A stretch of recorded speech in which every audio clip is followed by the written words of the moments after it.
Mentari mahasiswi FKIP UHAMKA kelas 5 JPG SD dengan nomor induk mahasiswa 1801025096. Pada kesempatan kali ini saya akan mempresentasikan proposal penelitian saya yang berjudul Analisis Kemampuan Mengamati Siswa pada Pelajaran IPA kelas 4 di SD IT Al-Istiqomah. Di materi pertama ini ada pendahuluan yang melatar belakangi IPA sebagai salah satu mata pelajaran di sekolah yang memberikan peranan dan pengalaman bagi siswa. Dengan banyaknya pengalaman-pengalaman dalam belajar, itu membuat pembelajaran menjadi berhasil, sehingga ada peningkatan belajar pada diri siswa yang sangat diperlukan di kehidupan yang akan datang nantinya. Menurut Undang-Undang Nomor 14 Tahun 2005, terdapat 4 kompetensi guru, yang mana kompetensi tersebut meliputi kemampuan pedagogik, kompetensi kepribadian, kompetensi sosial, dan kompetensi profesional yang dapat ditempuh melalui pendidikan profesi. Sesuai dengan Permendiknas Nomor 41 Tahun 2007 yang menjelaskan bahwa dalam menyusun perencanaan pembelajaran, guru juga perlu memperhatikan prinsip-prinsip penyusunan RPP, yaitu guru harus memperhatikan partisipasi aktif peserta didik serta mendesain perencanaan pembelajaran yang berpusat pada peserta didik untuk mendorong semangat belajarnya. Perencanaan pembelajaran akan menentukan kualitas pembelajaran yang dilaksanakan. Jika perencanaan baik, maka pembelajaran akan baik pula. Berdasarkan pengalaman tersebut, maka diperlukan upaya untuk memperbaiki kualitas pembelajaran. Solusi dalam permasalahan ini adalah dengan menerapkan model pembelajaran inquiry, yang mana model pembelajaran ini menekankan pada proses berpikir secara kritis, yang mana siswa di sini akan menemukan sendiri atas jawaban apa yang telah ia coba. Nah, pembelajaran sebelumnya yang hanya monoton, di mana guru sebagai model pembelajarannya, nanti dengan menerapkan model pembelajaran ini, peserta didik akan lebih aktif karena terlibat langsung dalam penelitian. Di sini ada identifikasi masalah. Yang pertama, siswa kurang memahami materi bagian-bagian tumbuhan. Yang kedua, siswa kurang memperhatikan penjelasan guru. Dan yang ketiga, siswa mudah merasa jenuh dalam menerima pembelajaran. Dan di sini juga terdapat batasan masalah. Yang pertama, membatasi permasalahan pada pengaruh metode inquiry terhadap proses belajar siswa di kelas. Yang kedua, dalam penelitian ini, peneliti juga ingin mengetahui bagaimana pengaruh metode inquiry terhadap prestasi belajar siswa. Dan yang ketiga, dalam penelitian ini juga ingin mengetahui seberapa besar peran siswa dalam kegiatan pengamatan ini. Dalam penelitian ini terdapat rumusan masalah, yaitu bagaimana kemampuan pengamatan siswa dalam pelajaran IPA. Dan di sini juga terdapat tujuan penelitian. Yang pertama, untuk mengetahui peningkatan hasil belajar siswa pada pelajaran IPA tentang bagian-bagian tumbuhan. Yang kedua, mengetahui kemampuan pengamatan siswa tentang bagian-bagian pada tumbuhan. Nah, di dalam proposal penelitian ini juga terdapat manfaat dari hasil penelitian ini, yaitu bagi siswa dapat mempermudah siswa dalam belajar IPA dengan menggunakan metode inquiry. Bagi guru, menambah pengetahuan guru mengenai metode inquiry dan dapat mengaplikasikan metode tersebut dalam kegiatan pembelajaran sehingga guru dapat memperoleh pengalaman langsung melalui metode inquiry. Bagi sekolah, digunakan sebagai bahan informasi dan kajian untuk melakukan penelitian lebih lanjut mengenai metode inquiry ini dalam kegiatan pembelajarannya. Dan bagi peneliti, penelitian ini akan memberikan masukan sekaligus gambaran seberapa besar pengaruh metode inquiry ini dalam pembelajaran. Di bab kedua ini ada kajian teori yang mana isinya ada ilmu pengetahuan alam. Ilmu pengetahuan alam juga dikenal dengan istilah sains yang berhubungan dengan cara mencari tahu tentang alam secara sistematis, sehingga IPA bukan hanya penugasan kumpulan pengetahuan yang berupa fakta, konsep, atau prinsip saja.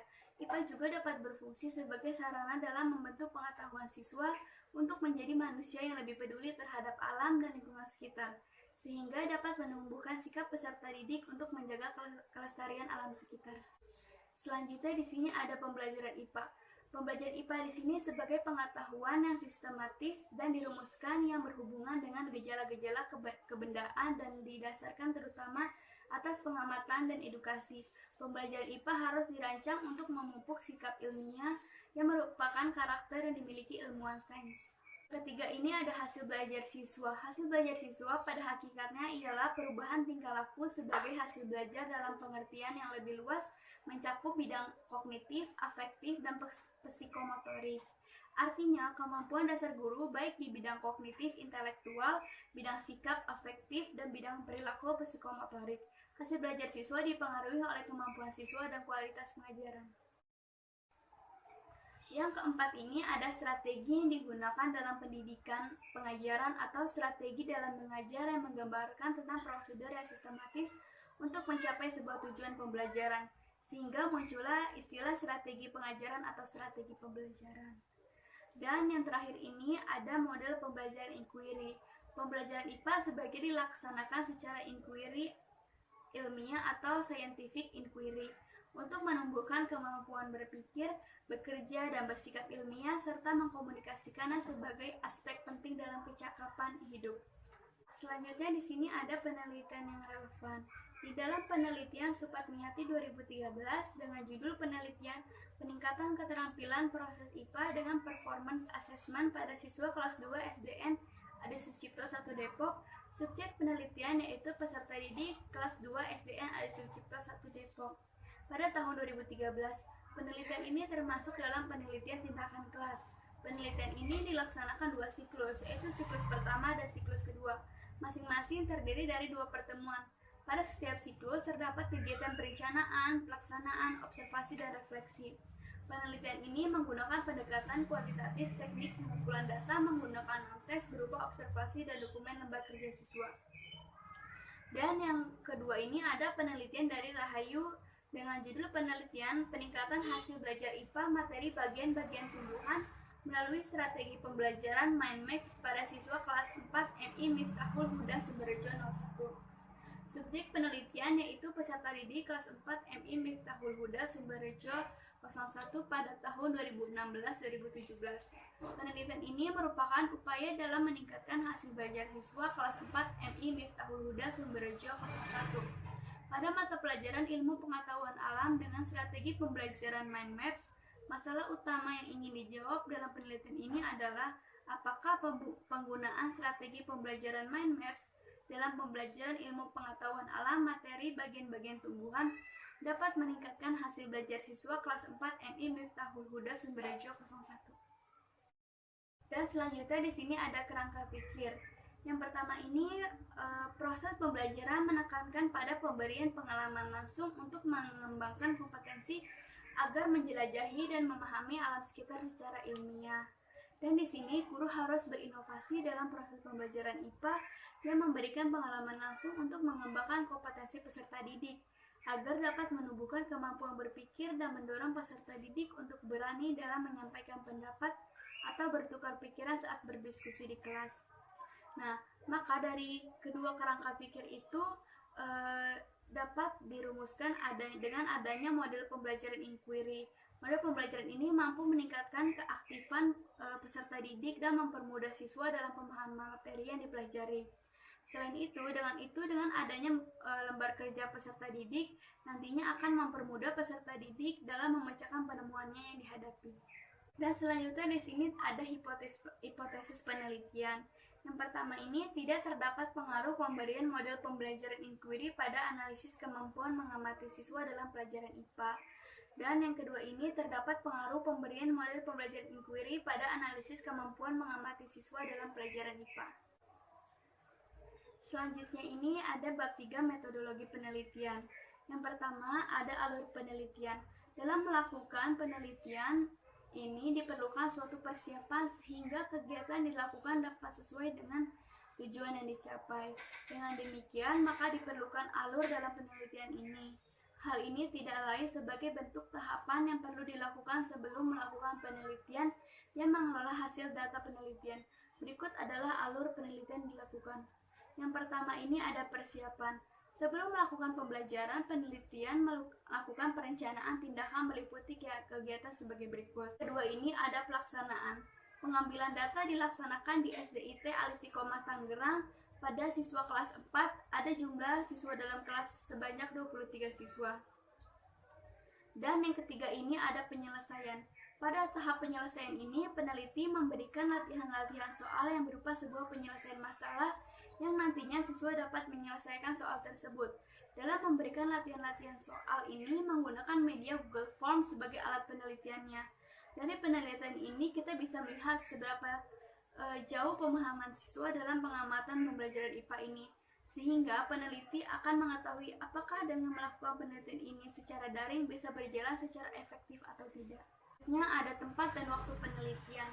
Penelitian ini dilakukan di Sekolah Dasar Islam Terpadu Al-Istiqomah yang beralamat di Jalan Empu Tantula Raya nomor 10B RW 2 Tangerang, Kecamatan Kelapa II, Kabupaten Tangerang, Provinsi Banten.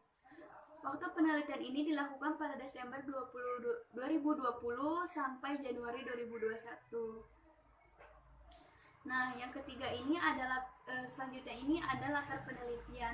Latar penelitian ini adalah tempat di mana peneliti melakukan penelitian, tepatnya berlokasi di SDIT Al-Istiqomah yang berlokasi di Jalan Empu Tantula Raya nomor 10B Tangerang, Banten. Dengan jumlah siswa 23, laki-laki sebanyak 11 siswa dan perempuan sebanyak 12 siswa.